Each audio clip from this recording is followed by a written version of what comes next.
I think I was a very typical Guyanese girl, kind of, yes, ma'am, no, no, I didn't do that, yes. I think I was that girl. And life experience said either you push yourself forward and say, yes, I can do it. And you have to believe it so that they believe it.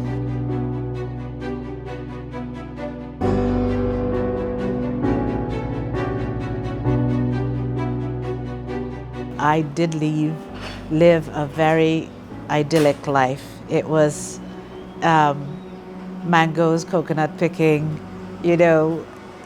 licks all the way home because I heard you did something and everybody could pull your ear or smash. It was the years of corporal punishment was the norm where everybody could tell you what to do and they could also call you. And there was an innocence where they could just call you and say, come, go and fetch me those things and get that. And that was the norm.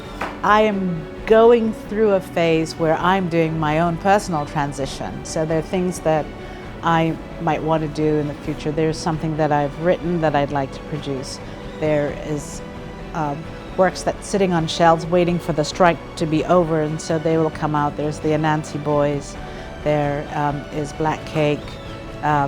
Full Circle is still showing, of course, but there's also an American film called Rustin, which is about the first openly gay organizer of the March on Washington, which was the first and the major success in '63. So I always had a certain kind of enthusiastic happiness about me. And I don't really talk about the struggle because I truly believe that it's part and parcel of what I do. But I do recall a headline that called me CCH Pounder, the 25-year overnight sensation. So it's important for people to realize that not everyone gets the straight up and you're it. Picture where you see yourself and then try to make it happen. And you always say, I don't want to be a famous person. I want to be a working actor. And that's been fulfilled in so many different ways. It was a very narrow vision of the Caribbean.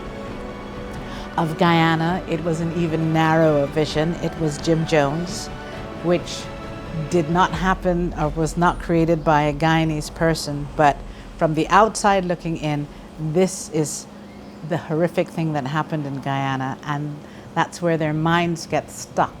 And so once I felt established and I was able to ask, I would like to do this particular tale. I knew that they were hunting for me. I was actually filming in Scotland at the time. And it was like, when is she gonna finish? She's Guyanese, we've gotta have her.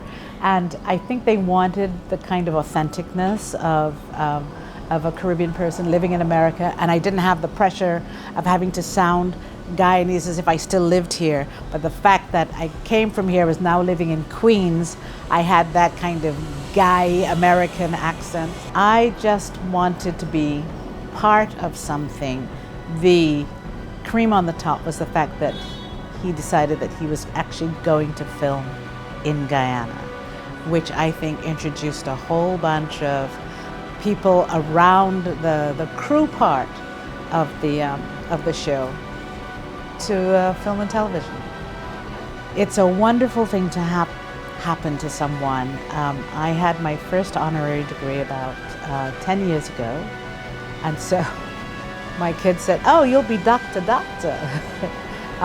It has been a wonderful journey to come back to Guyana and to have them acknowledge someone who has done well in the eyes of the country, and also where the country feels a sense of pride